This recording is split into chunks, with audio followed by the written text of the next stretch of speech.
Our current economy is based on the belief that the best way to meet human needs is through investor-owned corporations, whose primary purpose is to maximize the returns to the shareholders who have invested in them. Those investors hire capable, highly paid managers to ensure that every possible method is employed to maximize profits. The root of the problem is not the people who work in these organizations, but the structure. The investor-owned corporation, with its core focus on maximization of profit, exerts pressure on its managers and workers to take actions to raise profit, even if the actions are destructive. When corporations do good things, it is not because of the structure, but because the people in corporations are simply good, decent people. The result is that our economy is organized to use nature and all of humanity primarily in the service of profit rather than of basic human need.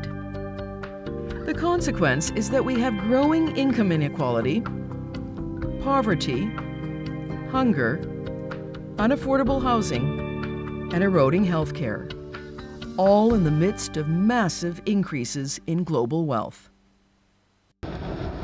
Average real incomes of 90% of Canadians are declining or stagnating, while billionaire wealth during the COVID-19 pandemic increased by over 25% a year, and it continues to grow. The richest 20% of Canadians own almost 75% of all wealth, while the bottom 40% share 1.2%. This increase is a result of simple greed, a human vice famously explored in the iconic 1987 film directed by Oliver Stone called Wall Street. In the film, the main villain, played by actor Michael Douglas, is Gordon Gekko, a Wall Street insider trader who makes a riveting speech in which he declares that greed is good. What is remarkable about this is that although the Gekko character was written as a villain, money managers all over Wall Street and throughout the Western financial world embraced Gekko as a hero. Here is Michael Douglas at the opening of the 2010 sequel to this film, reflecting on the irony and greed. Well, I think Oliver and I were both pretty stunned after the first one, how they perceived Gekko. An insider trader, a guy who destroyed companies, destroyed people. It was a very, very well-written villain, and people are attracted to villains. We just never anticipated that all these MBAs, these people in business school, would just be ranting and raving that this was the person that they wanted to be. And yet, you know, 22 years later, I imagine that a lot of those MBA students are heading up these investment banking companies now because the greed has not stopped. Our capital-driven economy is designed to do whatever is necessary to make a profit today, regardless of the consequences. In fact, investor-owned corporations like those in the fossil fuel industry have engaged in massive disinformation campaigns about climate change and doubled down on profitable activities that will accelerate the loss of biodiversity. According to Professor Michael Mann, an American climatologist and geophysicist, author of The New Climate War, Exxon Corporation had research as early as the 1970s confirming the devastating impact of fossil fuels on the climate, but buried it. Even today, the fossil fuel industry's internal communications, aired at congressional hearings in 2022, betray their intention to pursue profit regardless of the consequences. Antonio Guterres, Secretary General of the UN, describes this existential threat to life on Earth in very stark terms. The worst risk is that we miss our targets. The worst risk is that we don't reach 1.5 degrees as a limit, that we go over it, and that we precipitate the world into a catastrophic situation. That is the biggest risk. As market economists have told us, the purpose of business is business. Investor-driven business is not designed to meet human need unless it can be done in a way that is very profitable. The question is, can we build a different economy? one designed to meet our basic needs and protect the ability of the planet to support life? Can we build an economy based on the best of what it means to be human? Martin A. Nowak, a global expert on evolution and Harvard professor of biology, documents in his book, Super Co-operators, how evolutionary success was driven more by cooperation than competition. It is far more often the most cooperative who are more fit to survive. Many philosophers and even behavioral economists agree that people are more altruistic than selfish, and that humans get their greatest satisfaction and joy from helping others. Rutger Bregman, a Dutch historian and author in a new book entitled Humankind, A Hopeful History, convincingly makes the case that people share far more often than behaving selfishly. Building an economy on selfishness and greed was clearly a destructive mistake the world can no longer afford. Can we build an economy that reflects caring, sharing, honesty, and working together, the best of human qualities? In his book, From Corporate Globalization to Global Cooperation, Professor Tom Webb explores the contribution made by cooperatives. So 3 billion people around the world have already begun building that economy. They are building cooperatives and social enterprises whose purpose is not maximizing the returns to the wealthy, but meeting human need. While not perfect, cooperatives are the most consistent, the largest, and the most promising alternative to build the economy that humanity needs. The World Cooperative Monitor tells us at least 12% of the people on Earth belong to one or more of the 3 million cooperatives on the planet. Cooperatives provide jobs or work opportunities for 330 million people. The 300 largest cooperatives, or mutuals, generate $2.1 trillion in turnover annually, while providing the services and the infrastructure that society needs for a comfortable life.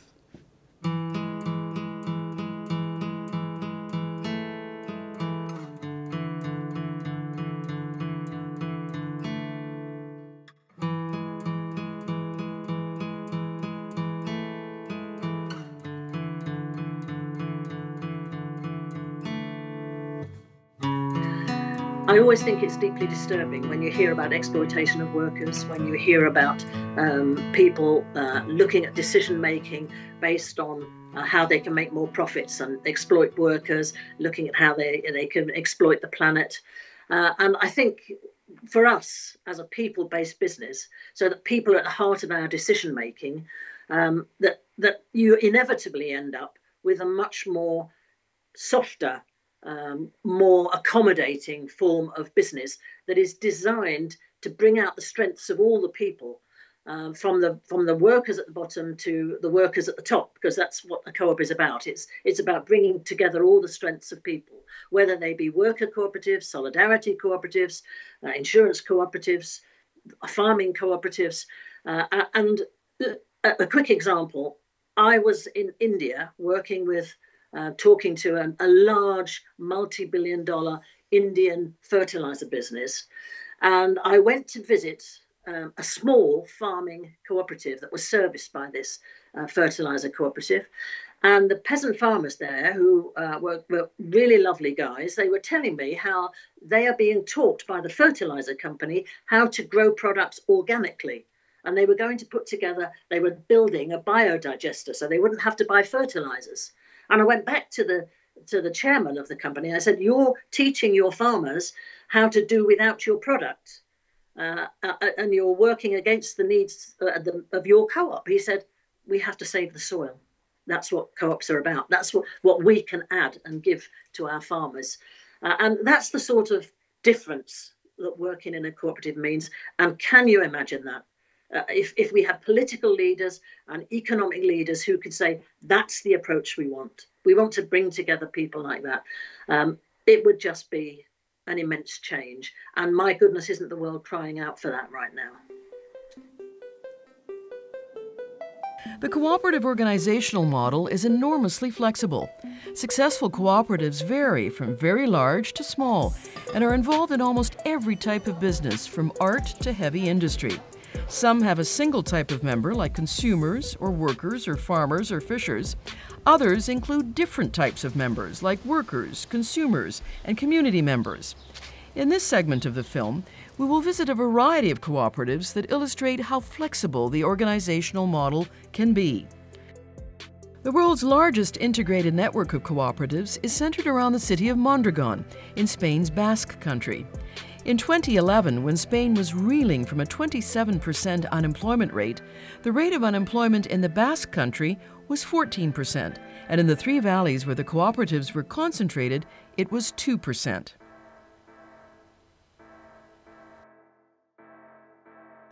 Today, Mondragon employs over 80,000 people in 95 worker cooperatives in 4 areas of activity: finance, industry, retail, and knowledge. The gap between the highest and lowest paid Mondragon cooperative worker is less than 10 to 1.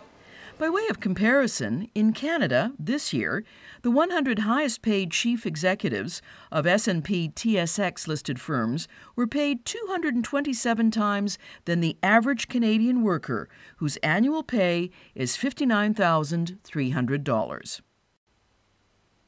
Mondragon cooperatives, along with Northern Italian worker-owned cooperatives, like Cefla, produce everything from large industrial production equipment to furniture to car parts to art. In the northern Italian region of Emilia-Romagna, with a population of 4.4 million, cooperatives make up over 30% of the economy.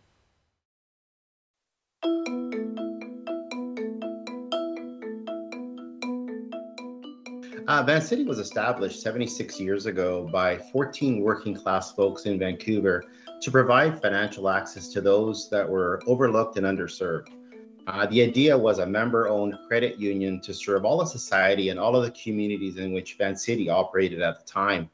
And really the principles of inclusion and social justice are really what have been the cornerstone or foundation of the organization since then. It's why Van City has had many firsts that were motivated by member and community well-being and inclusion, such as in 1961, we were the first in Canada to provide loans for women without a male having to co-sign, which is unthinkable today. And today we serve the financial needs of over 543,000 member owners and their communities. Van City has 55 community branches across Metro Vancouver, our Fraser Valley, Vancouver Island, and Alert Bay on Cormorant Island, which is a remote branch that we serve the community through. Van City is Canada's largest credit union with over 33 billion in assets under administration. And really this was built with working with other cooperatives and community partners to address societal and systematic issues that exist today where we live, including climate change and equity.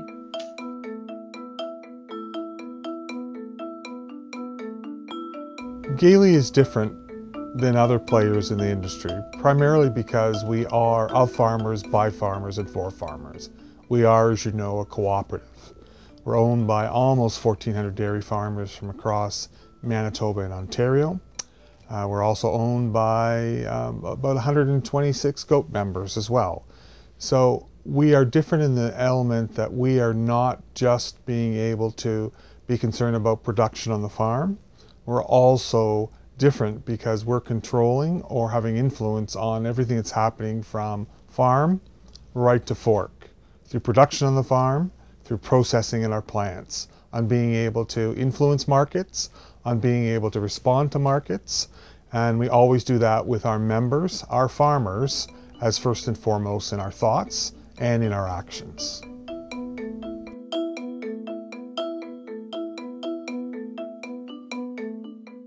Co-operatives is a cooperatively governed financial services organization that provides all range of insurance and also other financial advice and financial services. The organization itself is governed by 45 other cooperatives, our credit union organizations, and because of the way we are governed, it means that we can we can take a longer term perspective to the way we think about our business, and really kind of put the mission or the purpose of the organization at the center of our thinking. So in our case, that's financial security for Canadians and our communities. That's our driving purpose. And being governed as a cooperative means that is always the starting point for our thinking. And it means that we can afford to take a long-term view of what it's going to take to provide financial security for Canadians and their communities.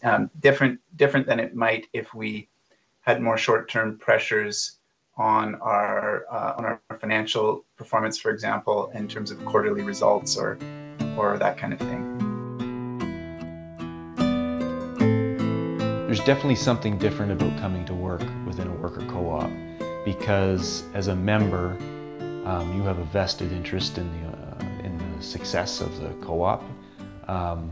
But also we all come from different backgrounds. So some of us might come with entrepreneurial backgrounds, while others might come from, we might have been working in a manufacturing plant before we came to work at Just Us. And so often there's an assumption that there's this collective entrepreneurial spirit that might come from a worker co-op, but that comes through, again, shared values, a shared identity of the co-op, and also a very participatory model within the operations of the business. For decades, healthcare workers, in particular PSWs, have been undervalued and underpaid, overworked. So I think that was the motivation to find a way to create a better work environment for PSWs and also offer good quality care to our clients. And a co-op seemed to be the way to do that.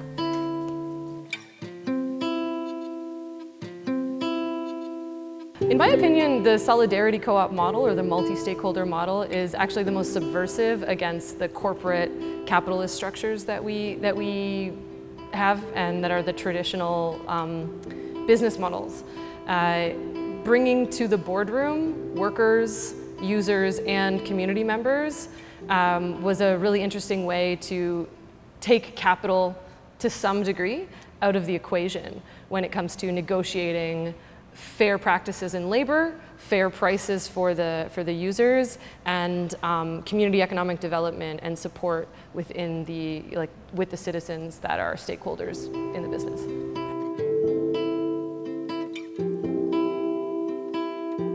So welcome to Cliffside Court Community Housing Co-op. We are a co-op of about 8 low-rise buildings, roughly 86 units, 1, 2, 3 bedrooms in this beautiful cul-de-sac just near the Scarborough Bluffs. We love our community. It's our own little quiet oasis and really safe and beautiful environment for our families to grow. That it's not just for affordable housing, it's for community development. So what that means is, we expect that you're going to participate in the community. We expect that you're going to participate in the co-op, and that you're going to really look out for your neighbors. It's people helping people. The purpose of a cooperative is to meet member and community needs. Cooperative values do rub off, and what has made me especially proud during this COVID 2.5 years, having gone through a crisis that none of us ever imagined. The one thing that continues to be able to give me heart and to give me strength with regards to cooperative values is that our members, even though they're isolated from what happens in our 14 processing plants, have always been concerned about the safety, the health, and the well-being of our employees, to ensure that they're still getting 40 hours of pay a week, to being able to make sure that their families are being taken care of.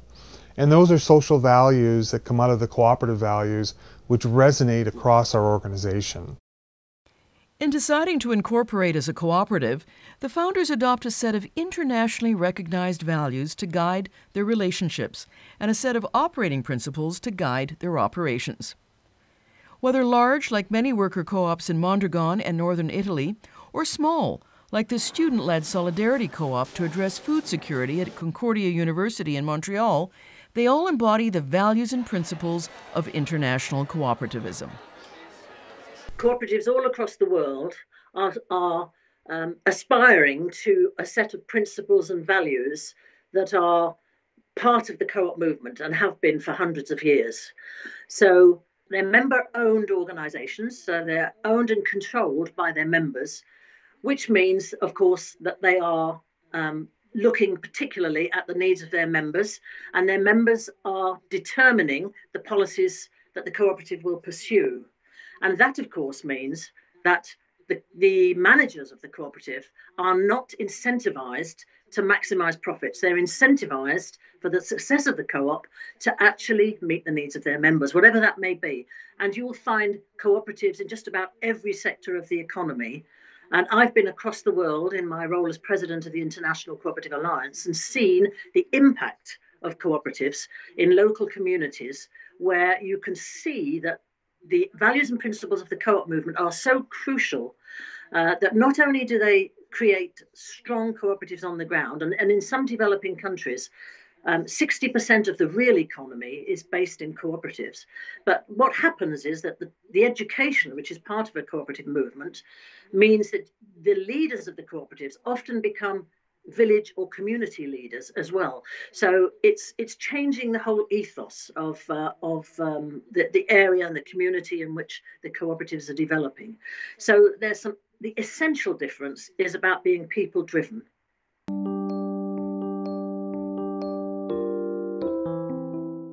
These are the 7 principles of cooperativism as developed by the International Cooperative Alliance, with 150 years of input from cooperatives all over the world. We asked some cooperators to explain the 7 cooperative principles as they practice them in their co-ops. So everyone has a requirement within our bylaws to volunteer for a minimum of 5 hours per month. That volunteer work can look like anything from participating on the board of directors directly to participating on one of our various committees, our social committee, gardening committee, recycling committee, or it could be within the landscaping and maintenance of the general co-op area itself. But 5 hours is the minimum requirement. A lot of our people go well above and beyond the 5-hour requirement. And it's really nice to just see members come in and pitch in where they can. But it's, the requirement's 5 hours.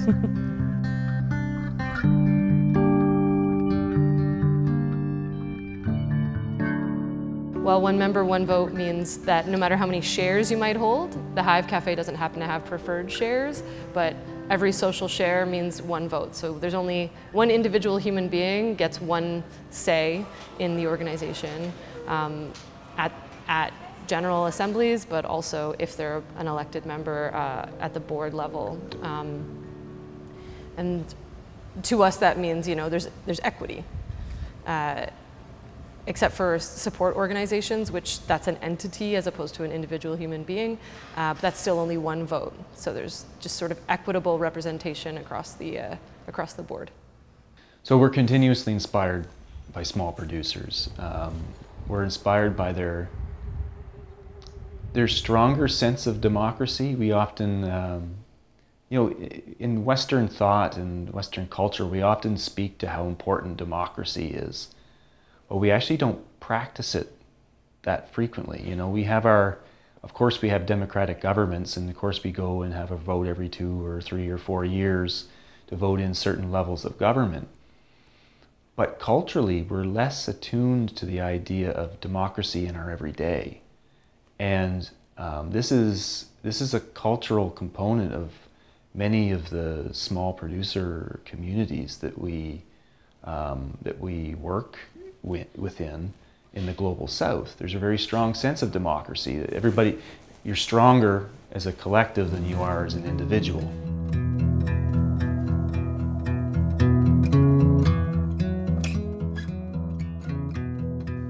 Gailey Foods typically gives out between 47% and 50% of its profit back to its members in the form of patronage.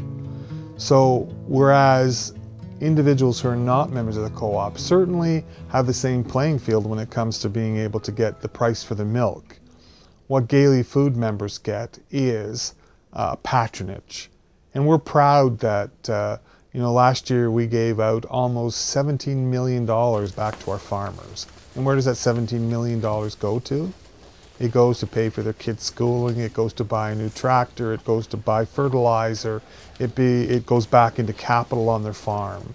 So our members have a little bit of an advantage on being able to share in the wealth, to share in the patronage, the revenue of the co-op.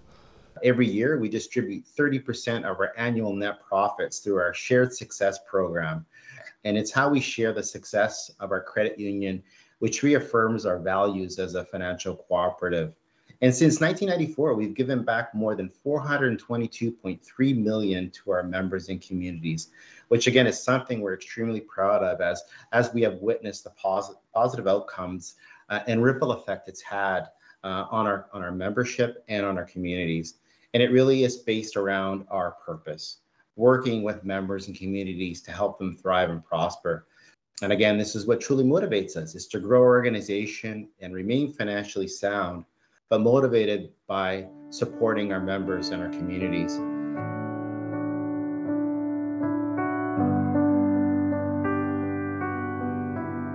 It was necessary to start a co-op to disrupt and democratize the food system and bring the power back to the students.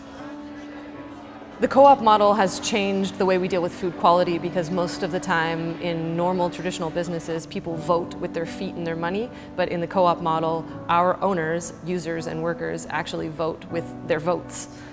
So we develop policies and procedures and procurement based on actual input.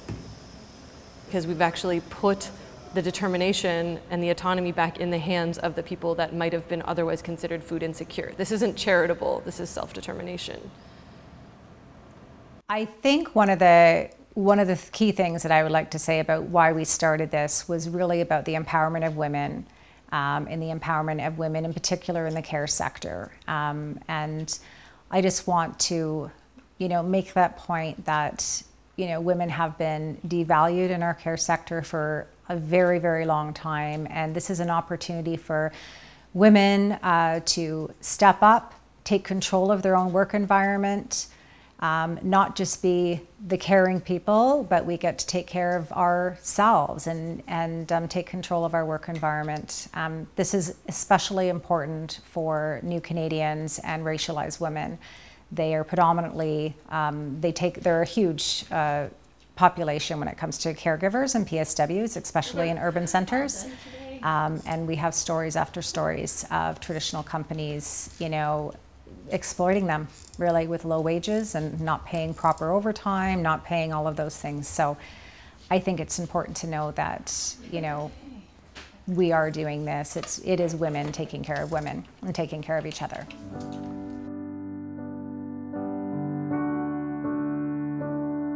As a credit union, education is essential to how we support member financial resiliency and how we support communities in deeper, more meaningful ways. And a couple of examples there is Each One Teach One is a program with trained employees delivering basic financial skill workshops in our community settings, such as community centers or church basements. And these are workshops that include relevant topics for individuals or businesses in the languages they're most confident in. And since 2008, more than 300 Vancity employees have taught over 20,000 people in our communities in over 30 languages. So we have been able to offer education and awareness to our communities to let them know what a co-op is and how it can value our PSWs, how it can value our clients. And now people are coming to us just based on our cooperative model and not really just as an alternative to another company for home care. That being able to live those principles of concern for community and education and well-being, that's been an important part of this COVID experience that we've had. So it does resonate. It resonates through the things that we do for our employees, whether it's through education, through what benefits we offer, through what pension plans, on living wages.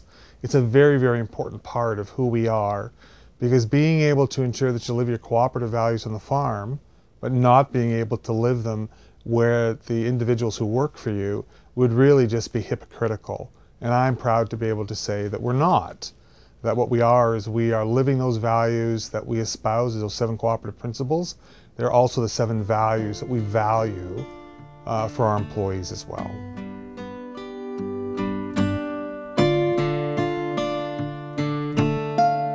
Obviously, that's one of the 7 principles of a co-op, the co-op model is, you know, really supporting cooperatives and really investing in that cooperative value chain. In our situation, that's where it really manifests itself, is the value chain itself. So when we only have relationships with democratically, cooperatively organized producer groups. So, so these are coffee growers that have come together and established co-ops to represent themselves and to create a business to sell their coffees on the market directly. So this is the first step of our value chain that's based off the cooperative model. Interestingly for us too, secondarily, so the fair trade model that we support, so the small producer symbol, or the SPP, it's SPP, it's a Spanish acronym, Símbolo de Pequeños Productores, so the small producer symbol in English. And this is a fair trade organization that is 100% owned by small producer organizations that are democratically organized. Principle 6 is, in my view, very much alive and well in Atlantic Canada and the Atlantic Canadian credit union system. Really, our approach to business is one of an aggregation model. So what that allows us to do is pool our resources, pool the way our approach to business as a consolidated unit, if you would, of cooperatives. Even though we are 45 individually owned credit unions, we really present as one. So that allows us to really amp up the good work that we do in communities. And so we're entrusted to reimagine this cooperative model for future generations. And really, I think that Atlantic Canadian credit unions really do a great job of that, of future-proofing the system of a network of individually owned cooperatives for future generations. So we do that in a lot of ways.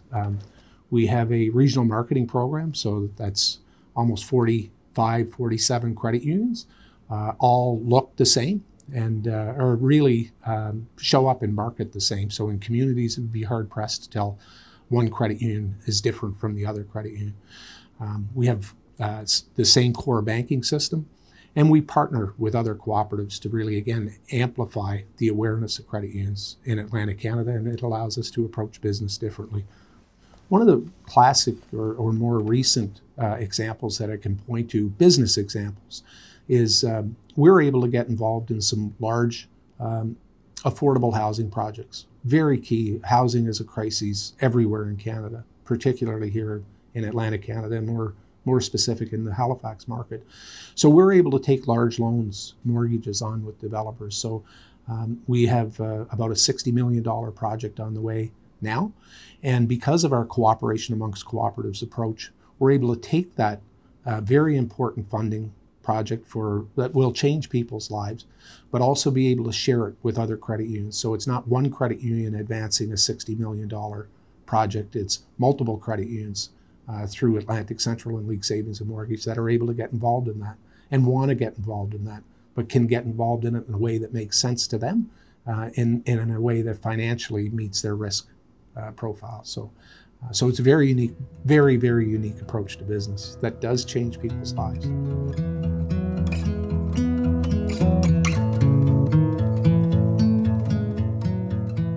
Climate change is a direct threat to our mission and purpose as an organization, which is financial security for Canadians and our communities. So we're involved in using every lever we can to try to address both the mitigation of climate change risks, so the reduction of emissions, and also adaptation and resilience to the risks. So we do that obviously through our insurance, but also through other levers that we have. For example, our investment portfolio, where we're committed to a net zero by 2050 goal for our investment portfolio, and where we use our capital in a range of different ways to invest in climate change solutions and in helping build the resilience of Canadian communities. There's nothing that is more attached to the environment than our members' farms. The reality is that when you look at a farm, it is about being able to ensure that there's generational sustainability. So this is not a business a farm that comes in, makes a lot of money and leaves. It's about investing for the next generation and the next generation. So as part of the broader dairy sector and the commitment that we have to being carbon neutral, Gailey Foods also has its targets and its goals and works with our plants and our facilities to be able to ensure that what we're doing is being able to reduce our carbon footprint. There's lots of opportunity within the cooperative, but also right back to the farm. Each one of the farms, regulated by Dairy Farmers of Ontario and Dairy Farmers of Canada, all have targets and goals on being able to reduce their footprint. More so than anybody, the farmer has to be able to ensure that the environment is in balance, because they not only have their lives and their children's lives and their grandchildren's lives to depend upon it, it also impacts their ability to be able to process, produce, and be able to balance that between the farm being able to be sustainable and not. And so therefore, there's always been a natural piece to it. The new legislation, the new elements that we're moving towards, you will see a great deal of change that's taking place on the farms. Less waste, less energy being used, less water being used today than just 7 years ago. Every single investment is made with that in mind on a farm level, as it is at Gailey Foods. So we're absolutely aligned in being able to understand that sustainability on the farm also equals sustainability and environmental stewardship within Gailey Foods as well. Yes, I'm so excited about the work Vancity is doing around climate change. In fact, Vancity has created 5 climate commitments to help build a clean and fair world. One is our net zero by 2040 across our mortgages and loans. And what this means is the carbon emitted from Vancity's lending portfolio will be eliminated or significantly reduced, with any remaining emissions being brought to net zero. This work is in progress right now, and we will be setting targets for this for 2025. And most recently, Vancity is announcing another first, and it's a credit card that counts your carbon footprint. So beginning in 2023, Vancity Visa cardholders will be able to track the estimated carbon emissions from their credit card purchases. So every purchase that they make, they'll be able to see the impact or the carbon emission that their purchases are having. So really, this is helping cardholders understand the carbon footprint of their purchases, and it's educating them on how they can reduce their carbon footprint. But in the meantime, Vancity does not lend to oil, gas, or to many other carbon-intensive industries. We also understand that becoming net zero means doing things differently, and we're not apologetic about that. We think that this is an important part of what we need to do, and it's about educating our membership. It's about creating innovative products and services that become a win-win. One, it achieves the goals that our members are looking for, but it also serves a purpose in how we can protect our people and planet and prosperity as a global society. I've always believed that cooperatives can make the world a better place. And I think they do that by bringing people together, respecting people, respecting the planet, making sure that people are equally compensated, that they get they participate. They're able to take part in the decision making about their own business. They have a stake in the business. They're encouraged to participate.